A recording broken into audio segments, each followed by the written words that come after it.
off with Reggie White again working on Riesenberg, who's just giving him the outside, turning his shoulders. Watch the hit on Phil Simms. He never sees this one. But a superb throw by Phil, stays with it. Look how he leads Mark Bavaro, and again, Mark Bavaro open down the middle of the field. The Eagles have to make some sort of an adjustment, either in man-to-man coverage or something, but Mark Bavaro's free on almost every passing play. They'll keep going there until they get some kind of different coverage. They've been covering primarily with the linebacker. They have found him 5 times already. They look for him again. This time it's batted away, however. That was Jerome Brown. Stretched tall and batted it away. Again, the intended receiver was Bavaro. We talked to Jerome Brown yesterday and asked him what kind of an influence it was, what kind of a positive thing it was to line up next to Reggie White on the inside, and he said there's no way I can tell you what it means to me. The advice I get knowing that I've got that kind of a football player next to me, and that time good instincts, doing what a defensive lineman is supposed to do. Read the pass. If you're not close to him, it doesn't matter. Get up in the air, get your feet off the ground, and stretch your arms. Something good might happen. A.C. Robinson, 81. Lionel Manuel, 86. The 2 wide receivers, top of your screen.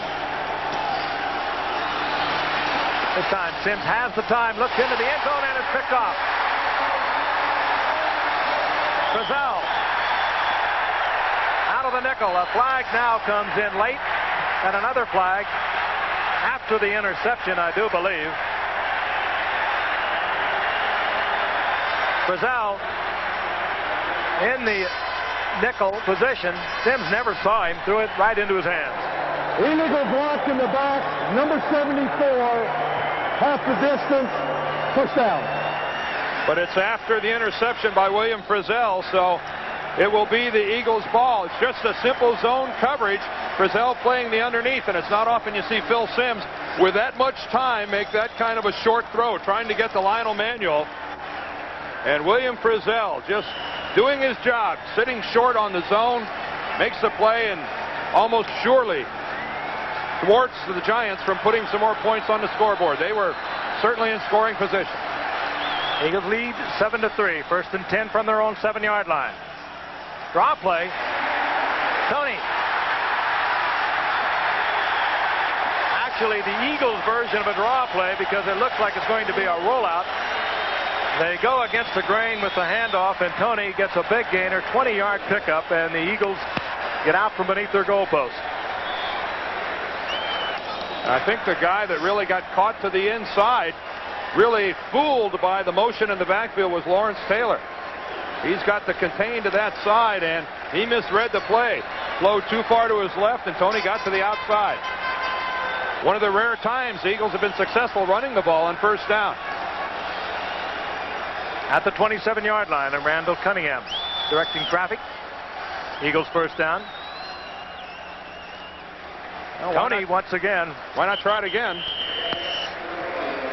Works his way up close to the 30-yard line. College football coming your way. All the excitement on Saturday. Washington against number 3 ranked USC, or Michigan against Iowa. I see both our alma maters are in action this weekend. Well, I won't get into the various rankings. Oh, yeah. I only saw one ranking on there. Our graphics were being very thoughtful of you, Dan. Michigan will be in the Rose Bowl. You mark my words. On 2nd down and 8, Cunningham is back. A lot of time. Marshall finally pressures him, but he finds Byers. Cunningham looking right, getting into trouble, tried to pull it down and run. Saw Marshall, then saw Byers, and did a whole lot of things in just a fraction of a second. And I'd have to think that Bill Parcells on the other side of this field is starting to sense that his defensive team is having a problem. They are totally off balance right now. The Eagle passing game has got them back on their heels. They're tentative at the line of scrimmage. They're not getting much penetration. And I think you can see it in his face. I think he'd like to get to halftime without the Eagles putting any more points on the board. Approaching the 2-minute warning here at the 1st half. They've had trouble all season long, Dan. They've given up an average of 379 yards a game. They've only had 10 sacks. A lot of great names. They're just not getting the performance. On 1st and 10. Tony on the screen. They get a block on Carson, and Tony is inside Giants territory near the 49-yard line. They'll now mark it at midfield. And that will take us to the 2-minute warning. Mark Collins there defensively for the Giants. So Randall Cunningham will move over to the sidelines and confer with Buddy Ryan as we look at Philadelphia on a beautiful night for football. I'll tell you, we'll be back in a moment. Distribution, Dan, 33 receptions by the tight ends. And only one of those by anyone other than Keith Jackson, and that's the touchdown pass we saw earlier to Jimmy Giles. 32 receptions for the rookie tight end, Keith Jackson. 2 minutes remaining in the first half. The Eagles over the Giants 7-3. Second down and 5. Eagles near midfield. Tony. And Tony close to a first down. He'll have it as a late flag comes in. Tony to the 45-yard line, hit by Kennard and Carson, but a flag is down. I think it's to be holding against the Eagles, yeah. Take him back. I think it's going to be against Matt Darwin, the left tackle. Number 78, second down. Yeah, this is a case where the left tackle really oversteps his bounds. I'm going to try to block a linebacker. Here's Matt Darwin. Watch him reach to the outside, and then when the linebacker goes upfield, just drag him to the ground right there. A tough block to try to make, and once you're out there, you just can't do that because you're out in the open. Everybody on the field can see you do it. No way that's not going to draw a flag. 1:53 now remaining in the half, and there's Matt Darwin. Tough block. You're asking a guy a lot to go all the way out there and make the play. Second down, 15. Cunningham underneath the coverage. Another reception by Jackson. What soft hands. Did you see that pass from Cunningham? I mean, that thing was a rocket ship. And yet Keith Jackson with his soft hands just ate that thing up even though it was high. And a hurry-up offense by Philadelphia. On third down. Cunningham again. Fires it complete. It's Jackson. First thing I said to Randall Cunningham, I said, are you going to be able to adjust if the Giants take Keith Jackson away from you? Without Mike Quick, I would think they would do everything to take number 88 out of the game plan, and yet Keith Jackson wide open. Here comes the blitz. Cunningham has single coverage. Reads it beautifully with Greg Garrity. Garrity working against Perry Williams. And the Eagles well within field goal range on a 19-yard pickup, and Cunningham with a hot hand tonight. 16 of 19, 162 yards here in the first half. And Garrity gets out of bounds and stops the clock, allowing the Eagles to go ahead and huddle up. Really pretty good coverage that time by Perry Williams. But a precise outside cut by Garrity. And look what Cunningham is doing. Eagles very comfortable with 2 timeouts. First and 10, 21-yard line of the Giants.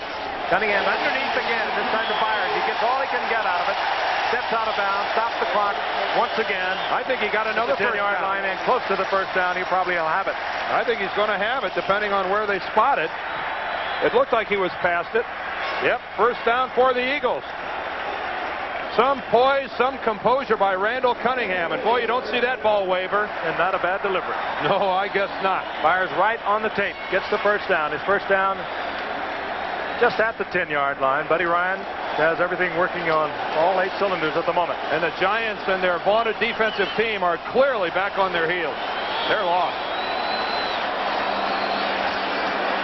Cunningham with a lot of time. Can't find the receiver. Protects it. Throws it away.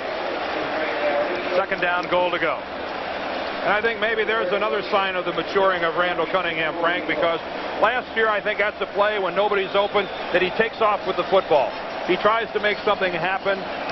Maybe he's going to get caught behind the line of scrimmage. There's a chance of a fumble. I think we're seeing a mature quarterback now who, when faced with that situation, realizing it's first down, says, what the heck? I'll just throw it away. I've got plenty of time, plenty of downs. 52 seconds remaining in the half.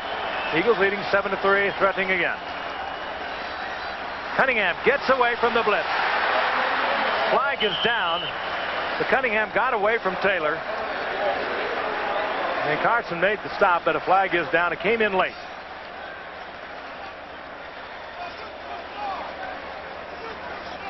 Harry Carson leaning in to pick up the call. And here's Fred Wyant. The flag is picked up. Apparently offensive pass interference on the run, so there was no foul. Go down. What would have been offensive pass interference if the ball would have been thrown just becomes a good block. when the quarterback takes off and runs with the football. Of course, the officials calling that, they look in and see Cunningham back on the pass, and they instantly start to look for that. They take their eyes off what's going on in the backfield, and the Eagles get a break. Byers, the sure-handed one out of Ohio State, takes the reception. Super drive by the Eagles. Jackson and Byers, and the athleticism of Randall Cunningham, and the Eagles have it all together here in the second quarter. Let's look again. Randall Cunningham said, "I'm looking forward to this opportunity to showing everybody what I can do. And I don't know what he could do better than he's done here in the first half. He's gotten a lot of help as receivers are holding on to the football. That time, Keith Byers with a touchdown." Today up. 25 seconds remaining in the first half. With the Eagles ahead by 11. Let's look again. Dropping back, and Byers again with the sure hands. Looks right in. Knows where the end zone is, and takes it in. 93 yards on 11 plays, using 2 minutes and 47 seconds. Here comes LT on the blitz, and look at him get inside Matt Darwin like he wasn't even there. Knocks Cunningham over backwards. And the Eagles, who have had problems early this season and falling behind early, now get the opportunity to have it the other way around. Let's see whether they're mature enough to play good, consistent football with the league. We've got a New York Giant down on the field, someone injured on that extra point, and that's Harry Carson down at the 5-yard line, and something happened to Harry on the extra point by Philadelphia. Byers, as you saw a moment ago, has 7 receptions. Jackson has 5 receptions. They have accounted for 12 receptions from Cunningham, and here is the man we spoke of a moment ago, is finally maturing into the type of football player that Buddy Ryan anticipated he would be when he drafted him first back in 1986. His first player drafted with the Eagles. The irony here is the 2 most dominant receivers for the Eagles in this game are from Oklahoma and Ohio State. Stop and think about that. Oklahoma and Ohio State providing the 2 most talented receivers for the Eagles.